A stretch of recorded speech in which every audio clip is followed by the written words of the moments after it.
I hope that you are feeling fantastic. Karibu sana. This is the KNA table where we discuss matters politics and governance.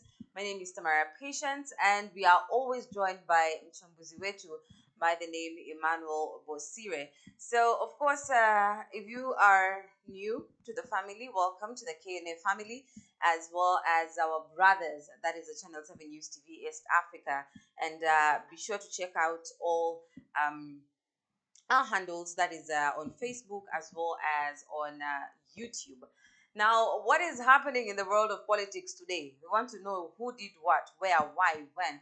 And of course, when you talk about politics and governance, we never fail to ask the question, how much was used, how much was spent, how much was embezzled, how much are the taxpayers probably going to pay? Now, what happened today? Raila has given, first of all, a little bit of an insight on Ruto's 1 year in government, that is the Kenyan president. And according to him, well, it seems like the current government has failed and is continuing to fail. Of course, they've said that they're going to issue or give a comprehensive position, that is on Saturday, as Imiola Umoja on the stand as per Ruto's 1 year plan.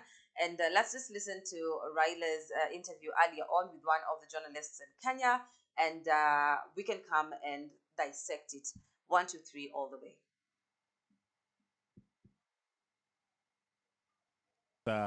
This is the Online Media Society, and of course, Tuko joined with many online channels and many online media channels, and of course, Tuko na Baba.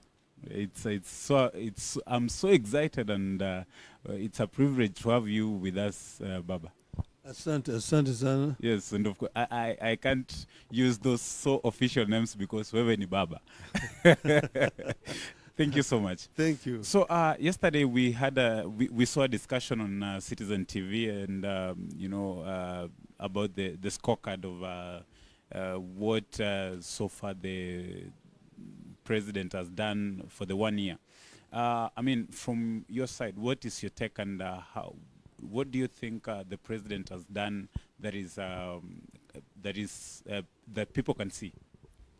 Well, as you know that we as a MIO are going to respond officially to what has been put out by the Kenya Kwanza team. We are going to come out with our comprehensive position, I think, on Saturday. But from what you could see, what the people themselves, because the taste of the pudding is in eating. Yes. And it is the people who have been eating this pudding who spoke out yesterday. And from even the opinion polls that have been carried out, people basically have given this regime, I think, grade D in terms of performance. Mm-hmm. I think they can say whatever they want to say, Mm-hmm. but on the issue of cost of living, Mm-hmm. they have completely failed. They've failed the Kenyans terribly because they came into government on the promise of reducing the cost of living. That was supposed to be their primary agenda. Mm-hmm. But basically, consciously, they have increased the cost of living. I think they've doubled it, if not trebled it. Mm-hmm. And they're still even going on by increasing more taxes right now. I don't know who their advisors are, but I think that they've failed the people of Kenya very badly. Mm-hmm. On the issues of governance, it's the same way. They have actually failed the people of Kenya. They have eroded independent of the institutions of governance. Mm. Now, there is no clear distinction between the executive, the legislature, and the judiciary. Then on the other very key sectors like health, like education, like agriculture, they have also performed dismally. Our team has analyzed the performance generally. and we are going to give our own scorecard within the next 48 hours. From what I know most of the time and how I used to see back then, you know, when you as a leader, you've been chosen as a president, there are those people who've helped you to become the president. And most of the time they used to award them as ambassadors. And now, this time, we can see the president took those friends, the close friends who are politicians, and put them as CSs. Does this worry you as you know, as one of the leaders in this nation? Will they score the marks that they are supposed to score? You see, I am not against appointment of people in politicians as CSs, cabinet secretaries, because this is basically like a minister, and that is a political appointment. So in that regard, I don't really have a serious objection, except the quality of the people he has put, which is seen in terms of how they have performed. Where I have issue is appointment of principal secretaries. Because the principal secretaries are civil servants, and civil servants should be non-political. They should be professional people who do their jobs professionally without meddling into politics. But a situation where former members of parliament are being appointed as permanent secretaries, as it were, political activists, failures, people who had already resigned to go and run for political offices and who failed, being again reappointed into public service, particularly civil service, in my view, is a very misguided decision. If our system here of administration is copied from the British system, there's what they call Her Majesty's Loyal Civil Service. It consists purely of non-political officers, people who have joined, who have chosen public service as a career. From leaving school, they join, they are trained in administration, they are trained how to handle government affairs, and they serve loyally, irrespective of the government of the day. Whether the government is that of Labour or of Conservatives, they continue to serve. But this is a situation where you bring in political failures into civil service and you sack highly qualified, highly trained bureaucrats purely because they don't belong for your tribe. In my view, is a very, very misguided and unfortunate development. Apart from that, I know that you know, we are running out of time. We have so many young people in this country right now who are jobless, and from the previous regime, they had secured a space for them to be able to get something for their daily you know, life. I mean, does it worry you that you know, we are having so many jobless young people in the country who are doing nothing and waiting for the jobs that are being promised right now? It's very, very worrying indeed. The unemployment rate is too high in the country, and nothing has been done in to mitigate the current situation. Of course, jobs cannot be created overnight, but all the other ways and means in which somebody can put money into the pockets of these young people. You remember when we were with the late President Kibaki, we came up with Kazi kwa Vijana. Later on, they were called Kazi Mutahani. This was basically a similar program through which the government will inject money for projects like cleaning up the towns, clearing the drainages, planting trees, and things like those, which will help to put money into the pockets of the youth at this time, indeed. And that really helped a lot because, as you know, we are also going through a recession caused by the COVID-19 and also for this war in Ukraine. You've got international recession generally. So the government could come up with more creative solutions that could help to alleviate the plight of the youth in the country. Lastly, Baba, because I know so many people have been asking this question, and from my side, I normally say, wewe ni mzalendo. They said, they've been asking, kwa nini wewe au kuiba? You know, kwa nini wewe au kuiba? That's one of the questions so many Kenyans have been asking because you've been saying that they stole the elections. I mean, from your side, what can you tell Kenyans who've been asking that question? I just tell them that two wrongs don't make a right. I don't believe in stealing. I believe in fair play. So that if you are going into a contest with you, if you beat me, I will congratulate you. And if I beat you, you should also do the same. So that's why I don't even come up with methods to rig so that I'm declared the winner. And that's how not to do it.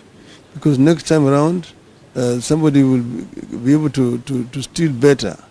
And then he will be declared the winner. So what we want is to see that we go into a contest and may the best person win. And that's what we're talking about, creating a truly level playing field. And I say that Mr. Chebukati belongs to prison. What is done twice in this country is disgraceful. And history, in my view, should judge him very harshly.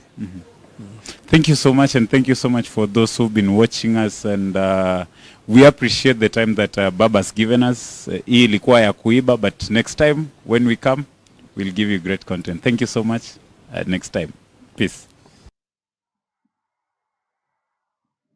Yeah, so that was a brief interview by Baba, that is the Azimio La Umoja leader, Raila Odinga. And of course, he's mentioned a couple of things. One, that he is not a thief and he cannot plan to rig elections because they're trying to create a fair playing ground. Number two, amesema Chebukati belongs to prison. That is the former IEBC chairman for apparently what he's done twice in a row in Kenya when it comes to matters election.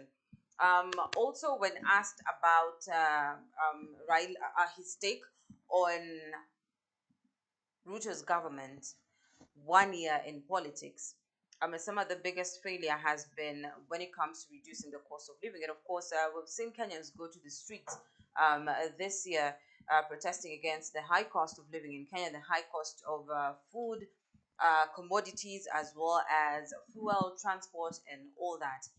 Kaka Emmanuel, wacha tuanzie kwa the high cost of living.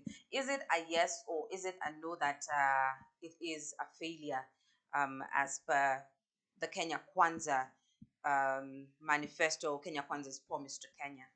What do you think? Thank you very much for that question.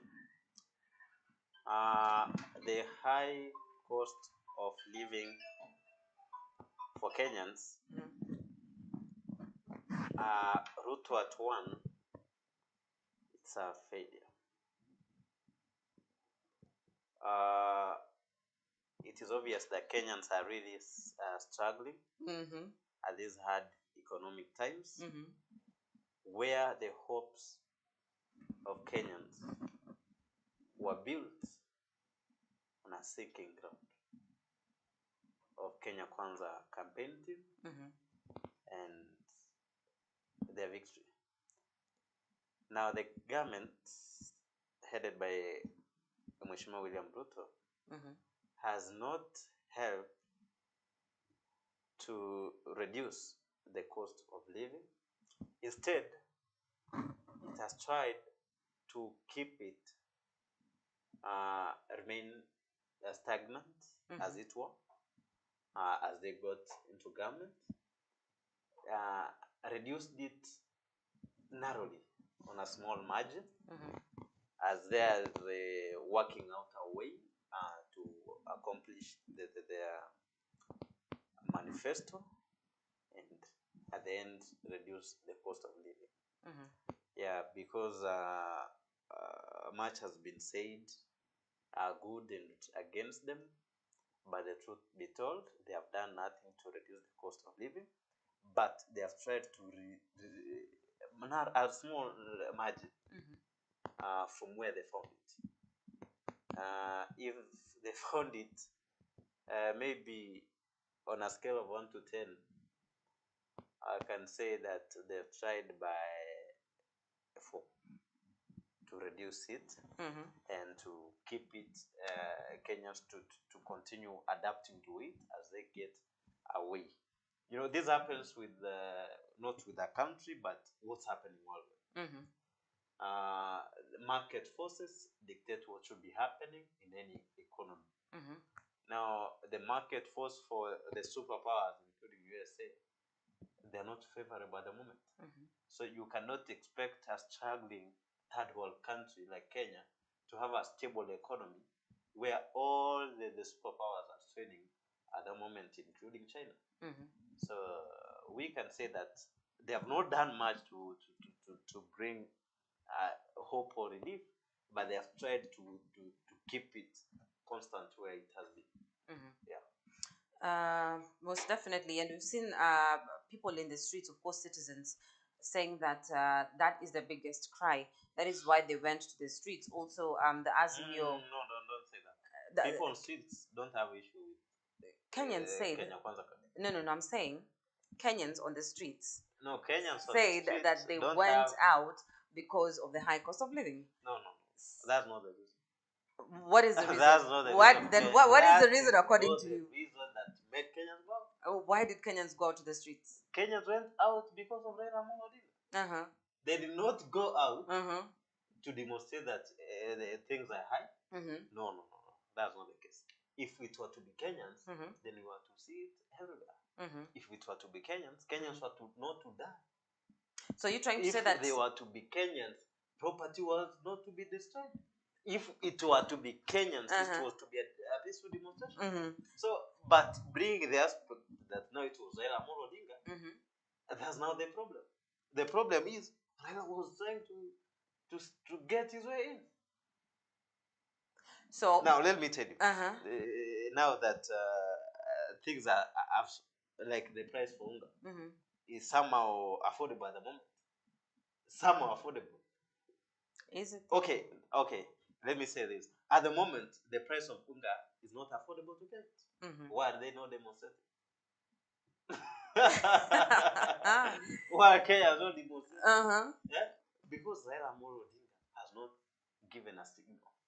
So what I want to say is if we, and I want to believe that don't get me wrong, what I'm saying, Kenyans demonstrating is their right, democratic right, in the Kenyan constitution that allows Kenyans to come out and express their grievances after the representatives have failed. Those ones they've elected. Now, the point I'm bringing here is, if someone else can lead Kenyans to go for demonstration, I want to believe that it will be 99% peaceful demonstration. There will be no destruction of property. The police officers will give security. No property will be destroyed, and everything will be okay. But because it is Raila odinga, then things will change. But so you're trying to say that Kenyans are not really per se fighting for the high cost of living, for reduction of the cost of living. No, Kenyans have other ways to fight out. what I'm saying is this, other ways include working extra hard. Wow. Alternatives that makes them not to this, coming to demonstrations. 90% of those who come in for demonstrations are the unemployed. And who do you blame? Are the youths. Coming out to come for demonstrations as a country, you blame the government of the day. Exactly. It has not sorted out. So the point I'm saying, I'm not saying that Kenyans are enjoying life. I'm saying they are living in hard economic times. But in these hard economic times, they're able to cope up with mass of circumstances. Yeah, that's what I mean. I'm not saying that life is easy. Yeah. No. I'm saying that it's Raila Odinga who made people demonstrate. It's not Kenyans. No, they cannot. How can you go and demonstrate? Because of the high cost of living. And right now the leaders said now we are holding the bipartisan talk, so let's not go to the streets. No. Bipartisan talks are a way to fix the road images. How do you fix the Odinga? But here, chill. No. That's not fixing. To fix a politician is to first give him time to bring all his ideas. While you're buying time for him. Now, what Raila has just realized is being fixed in bipartisan talks, and is just threatening to go back to demonstration. So, what does mean in a more easy way is that Raila is not fighting for Kenya; he's fighting for himself. He's saying if a bipartisan talks does not agree with our commands, then I'm telling Kenyans to go back to demonstration. Now, what does that mean? Did you saw in bipartisan talks Bei Unga?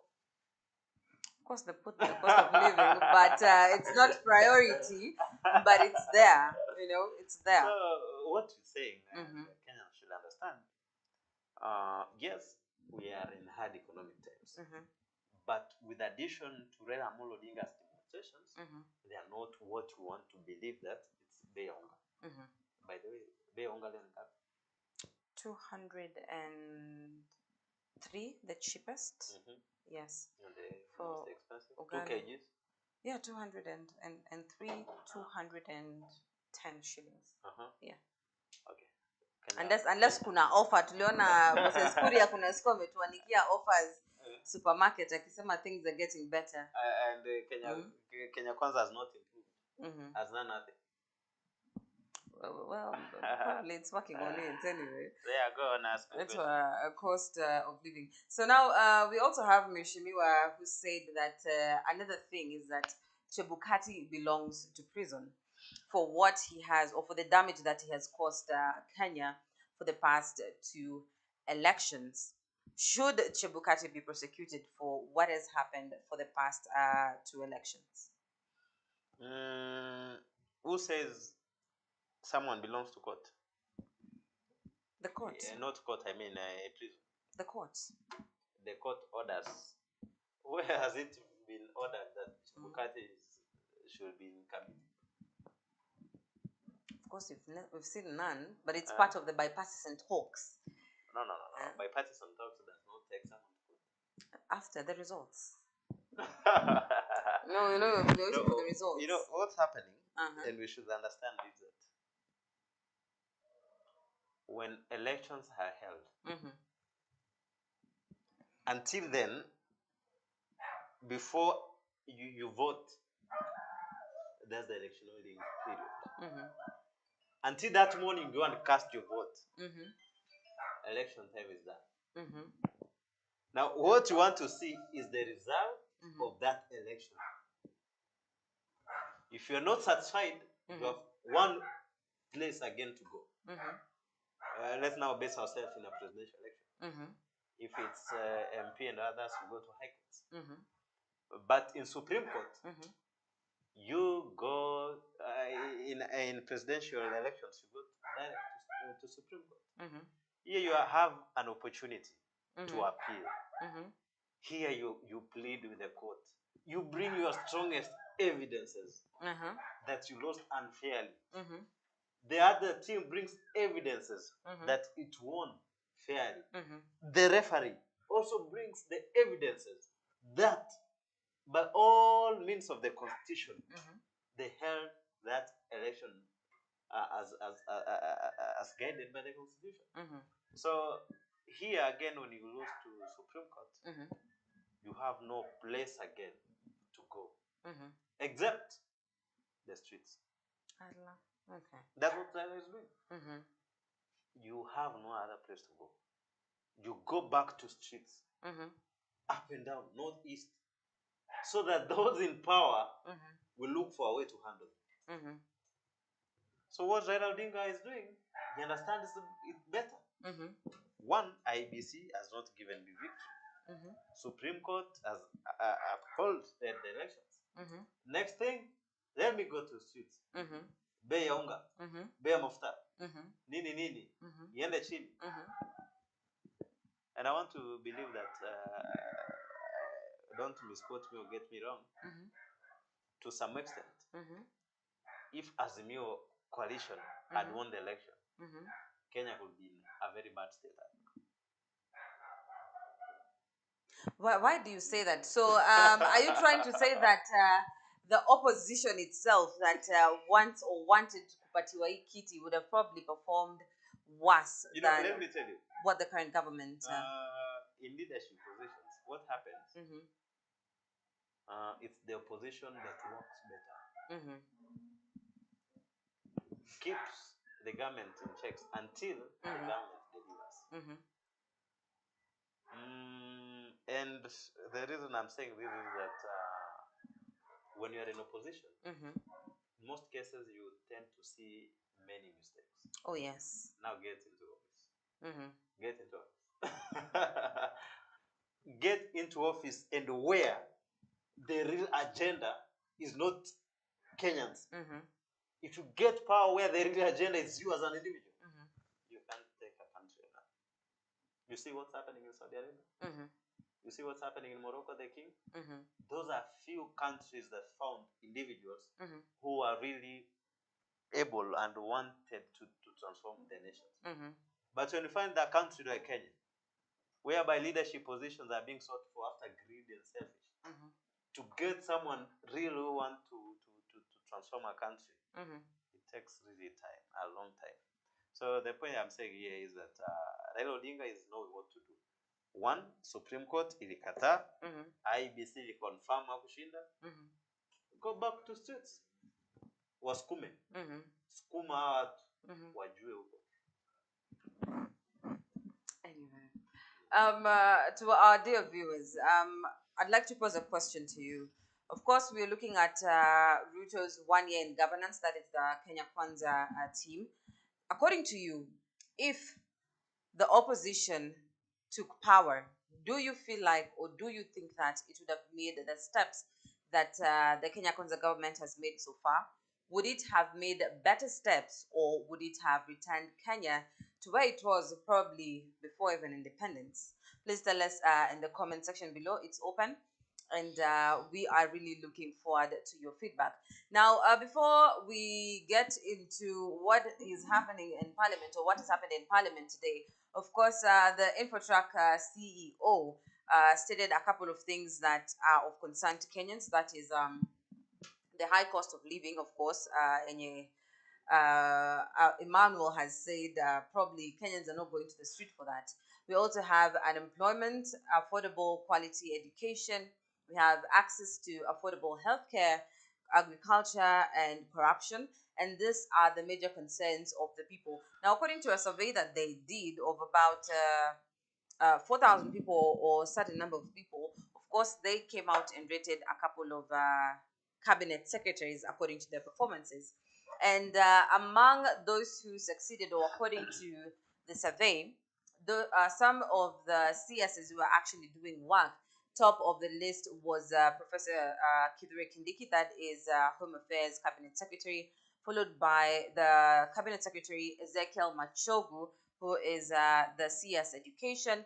Then we have Kipchumba Murkomen, of course, in transport, and Mithika Linturi in agriculture, as well as Susan Nakumincha of health. Now, those who were rated as not working or poor performing cabinet secretaries, we have the secretary for the CS for the East Africa Community and the Semi-Arid Lands and Regional Development, that is Rebecca Miano. We have Simon Chelungui. We have Professor Njuguna Ndungu, that is the CS Finance, as well as Florence Bore of Labor and Social Protection. And the last in this list is the Energy CS, that is David Churchill. Of course, we have the top CSs who are performing who are graded C, and wale wengine kule chini wakagradiwa a D, D for dog. And of course, we've seen those who are performing the best. Walisema number one, we are starting with the CS Kidure Kindiki, that is of sorry guys, that is interior CS or home affairs. According to this rank Kenyaiko, of course we know this is not, it's just but a representation of Kenyans. If you were to rate the cabinet secretaries according to their performances, towards an hour best performing, who do you think would be top of the list and why, and who do you think should be bottom of the list and why? You want us again to go and do a research? No, I just want your personal opinion. Your personal opinion. Just survey imetoka kwa watu. No, you know, Infotech is well known for research in our country. And their report could be right to some percentage. And what they are saying could be just a representation of what many Kenyans are thinking about. So I'll just go by it. As it is. As it is. We'll just go by it. But differ in president and maybe deputy president. Why? Because to give a president a seat with this hard work, a whole week in Kakameg, a whole week in Kakameg, in Western, and this is a good mobilization we had in KISII. And by the when was the report released? On the 10th of this month. When did it start and when did it end? Not sure of that, but I remember the only information is that the report was there on the 10th. So we just go by it that we're starting by Kithure Kindiki. He has really tried from security, fighting bandits, going all over to immigration officers. I think he's all right. Machogu is also trying to rectify the mess in education. The least performance, I'll have given AJAABU. Oh my God, I was even to ask you about the sports CS. The sports has really not done much, but yes, at least tried. There are CSs, the cabinet secretaries whom we don't even know. Oh yes. We've never even seen on news on TV once or doing any event in the country. But I think on my side I'd rate the sports CS somewhere among performing cabinet secretaries for trying to correct the mess, the small mess that, okay, not the big mess that was there in the sports and arts sector, as he said earlier on. Akisema he inherited a mess, you know. And we saw when Juzi walikuwa, they listed a couple of successes that have made so far when they were launching when they were launching the Talanta Plaza, if I'm not wrong. Yes, not the app, the hall that is supposed to host the sports Ministry of Sports, you know. And they said first of all, with rewarding the Kenyans who are representing Kenya and winning golden achievements, yeah, the ones who are making Kenya known out here, as well as also kuingia kwa the creative side despite the drama. Akisema at least for this year, those who won even the Kalasha Awards, for example, were rewarded like with monetary value instead of the normal unapatiwa inaitwaje, the trophies and all that. And he said that probably kidogo too is bringing sanity, and of course the statement that we're probably going to be hosting the African football championships, yes, come 2027, among other things. The lifting of the FIFA ban in Kenya as well. Of course, no, because the status of the stadiums in Kenya na kuna pesa zilikuliwa is also a question mark. Not only the state of stadiums, stadiums can be even made at that time.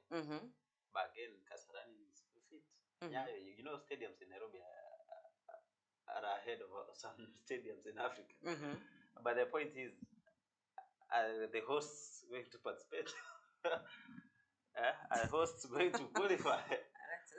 That's a challenge to Kenyans now. You know, you must qualify to host. You can't host something that you're not qualified. Now, the point there about AJAABU, we want to say that AJAABU, let him get a mid-row. He's trying, he's not trying. He's trying, he's not trying. He's facing opposition all over, of which we understand they are political. I know he's able, he can be able to deliver and move our country in sports to the next level. We can, for the first time, that's the CS. Yeah. Okay. Guys, you can tell us according to your analysis which CS you feel is working.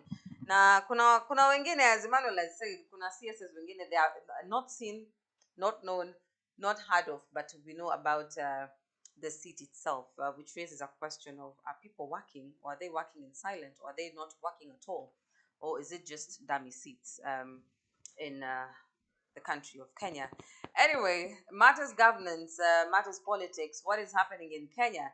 Now we go to the how much money was spent. So today in Parliament, in a Parliament sitting, of course, there was a 1, 2, 3 kurushiana maneno. Why?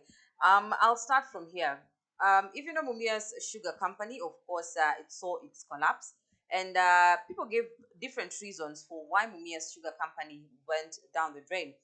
Probably because of unfavorable tax regimes, probably because of the leaders, probably because of the investors, as well as prominent politicians. And just today we saw that is Kimani Ichung'wah asking the leader of opposition to pay up the money that he owes to Mumia's sugar, stating that cartels, as well as, of course, their sponsors, have to be dealt with. And the sponsors, of course, are political figures in Kenya.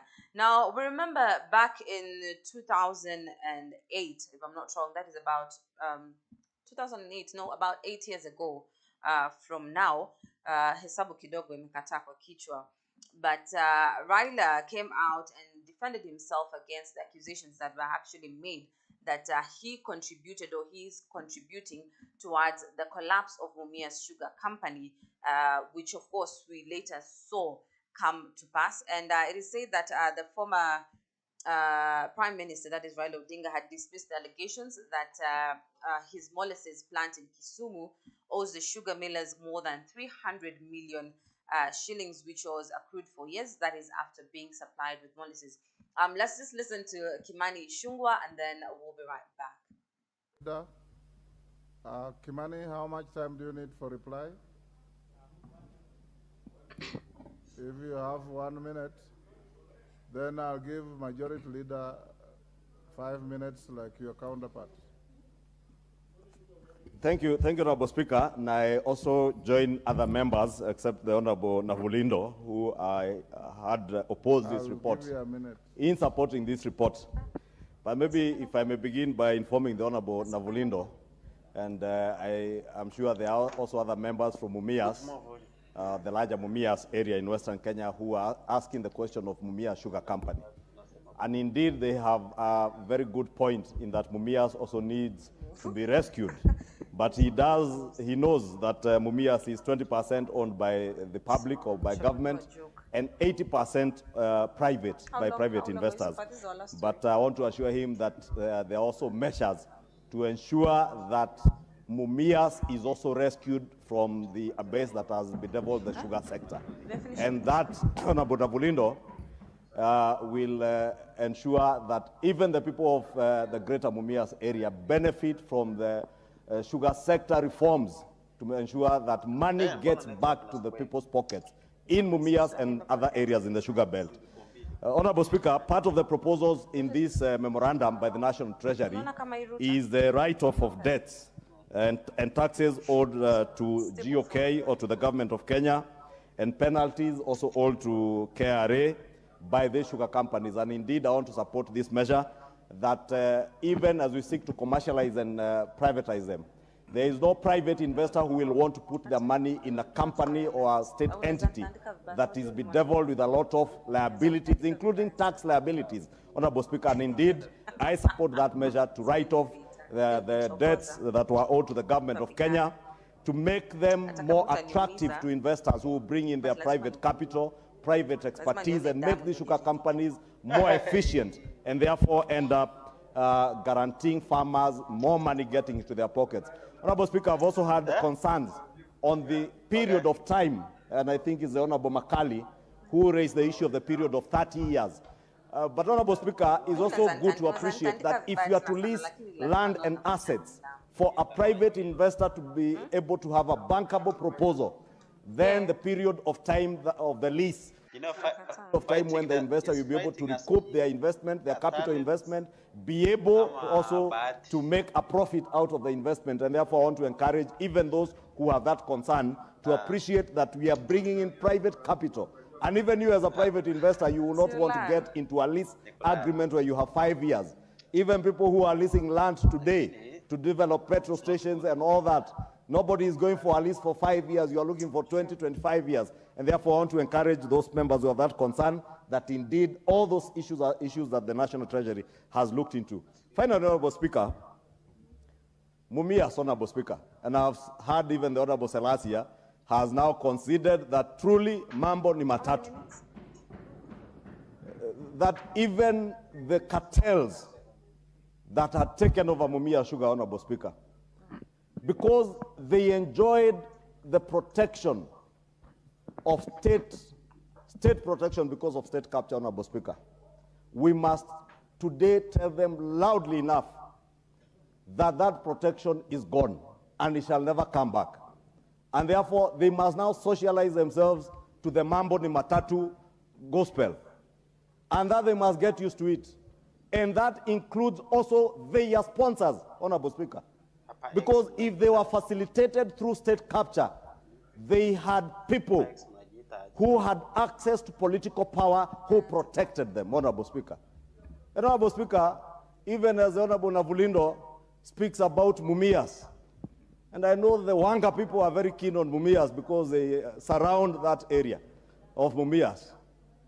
And I know his party leader, because he's a member of the ODM, also owes Mumias Sugar Company close to above 300 million shillings. I want to ask the Honorable Navulindo to ask the party leader of ODM to now pay up the money he owes to Mumia Sugar Company, so that Mumia Sugar Company also benefits from this commercialization, Honorable Speaker. Yes, because we cannot have a situation where majority. There's a point of order from Wandai. Mr. Speaker, I think we are doing so well up the point where Honorable Chungwa has started to digress in a very, very fundamental way. Mr. Speaker, it is not right within our standing orders for Honorable Chungwa to allege or to claim that the leader of ODM, and there's only one leader of ODM, there is only one leader of ODM, that the leader of ODM owes Mumias Sugar Company 300 billion shillings. Why would that be an allegation allowed to happen in this, on the floor of this house? You all know. So can he table evidence that the leader of ODM owes Mumias Company that kind of money, or withdraw and apologize? Because otherwise that would be scandalizing in the name of somebody who cannot defend themselves on the floor of this house. Mr. Speaker, I plead with you. The leader. Honorable Speaker, your time is up. Honorable Speaker, you know, Honorable Speaker, I was saying, it is only right that if you are writing off debts owed to the public, owed by these sugar companies to KRA, and that is public money, even individuals and private companies that owe the sugar companies should and must pay up. Honorable Speaker, on the question of the leader of ODM, it is in public domain, including documents tabled in this house previously, including audit reports that the leader of ODM owes Mumias Na mambo ni matatu, he has to pay. And either Your time pay is up. or pay. Order. I'll indulge the Honorable Nyamita 1 minute from the Sony zone. Thank you, Mr. Speaker. I rise to support this particular report. Mr. Speaker, I think this is the true and most... Yes, now that was Kimani Ichung'wah speaking on the sugar cartels in Kenya. Of course, of late we saw the president, that is William Ruto, state that number one, they're going to fight the sugar cartels in Kenya. And alipeana 3 ultimatums. Mambo ni matatu. Mambo ni mangapi, Manu? Ni 3. Yes, mambo ni matatu. Uende jela, uhame Kenya, ama uende mbinguni. And we have seen Ichung'wah repeating the same things. And this time round, for the first time, I can say in such a long time, we are hearing Heshimiwa's name, that is Baba Raila Odinga, being dragged in the sugar saga. Now, according to Kimani, anasema, even from audit reports as well as parliamentary reports, Baba has been linked to the 300 million shillings by Mumia's Sugar, that he owns Mumia's Sugar. Hata kama amekuja wakasema, mtetezi akasema that they need to provide evidence that Baba indeed owes Mumia's Sugar Company, that is 300 million, and him being associated with Mumia's company is actually a contribution or part of the contribution to the downfall of Mumia's Sugar Company, of which, as for now, we know that it's trying to be revived. Na pia akamwambia pia mambo ni matatu as the opposition leader. What's your take on Kimani Ichung'wah's statements and sentiments in Parliament proceedings today? You know how many scandals Raila Odinga has been in? I have had none. You've never had? Yes. When were you when we had the Golden Bag scandal? I was not. I don't think I was born. Probably. Raila was involved with the Golden Bag. Many more than 15 nights of it. In Westland, Miata. That with Kalonzo. Mumias Yiko. KQ. Kazi kwa vijana. Many scandals, but you've never had is being sanitized. But the one that is on head, the collapse of Mumias, whereby is being involved over 2.3 billion.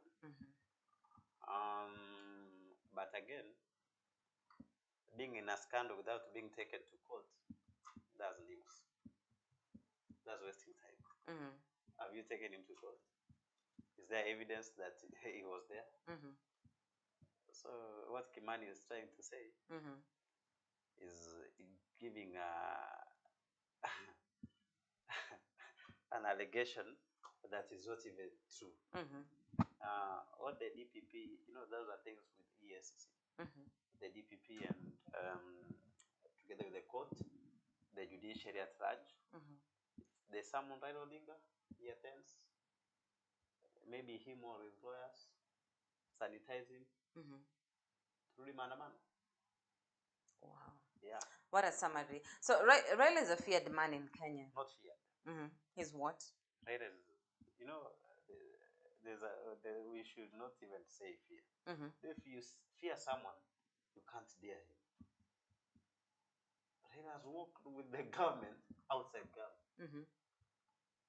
What if he was to be in government?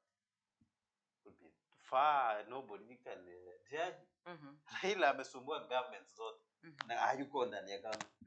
What if Raila angekuwa kwa ajue nini inafanyika really ndani ya government? Si eti ajui, anajua. But now anawapeleka mbio. What if angekuwa ndani ajue sasa jinsi ya kujidefend kabisa? So what Kimani is trying to say, from another picture again, bipartisan, kuna matunda huko. Kwa hivyo tungoje Januari kurudi. Kimani ndio kiongozi wa UDA upande ule mwingine. Si Kalonzo ndio kiongozi upande ule mwingine. Naam. Tulisikia walipatana usiku. Kusema wanataka pesa lakini tulisikia. Tulisikia. Sasa ndio tunaongea kwa bipartisan. Anyway, we're looking forward to when you lose the election, Supreme Court imekataa, you no other way to go. The other bipartisan hakuna, which constitution allows you. Yeah, they're only buying time to fix you Mheshimiwa Raila Odinga and your team Azimio. The other gentleman anapanga UDA. December anasema anyway. And yeah, that is how we put a question mark as we end our conversation. Of course, we are looking forward to the meeting that is going to happen. That is on Monday by the bipartisan team committee to do how far they are right now, because 2 weeks into the conversation since the 60 days, and we're still seeing little to no fruits being born out of the particular talks. Ngoja pia kuona what people went to discuss in secrets, if the taxpayer is also going to be required to add money to finance the bipartisan talks. And of course, most definitely, we are going to be chamburing all of that one by one. So Emmanuel, I want to say thank you so much for always gracing us and for always helping us understand 1, 2, 3 things: matters politics, matters governance as well. And to our esteemed viewers, the comment section is always open. Feel free to interact. Feel free to share your sentiments on your thoughts on the 1 year of the Kenya Kwanza government, that is Ruto's government's performance, as well as the CS's performance. Kuna ule CS unamjua ama humjui. Are those offices, are there offices that you know that are null and void, or you just hear of them? Are there faces that are familiar to you in terms of leadership? Feel free to tell us, as well as the scandals that are happening in Kenya. How can we bring sanity to Kenya? Most definitely, Can News Alerts TV is the place, in conjunction with our brothers, that is Channel 7 News TV East Africa. We're looking forward to having you every single day. And we say peace, love, and unity prevail. Have a good evening, good morning, and good afternoon.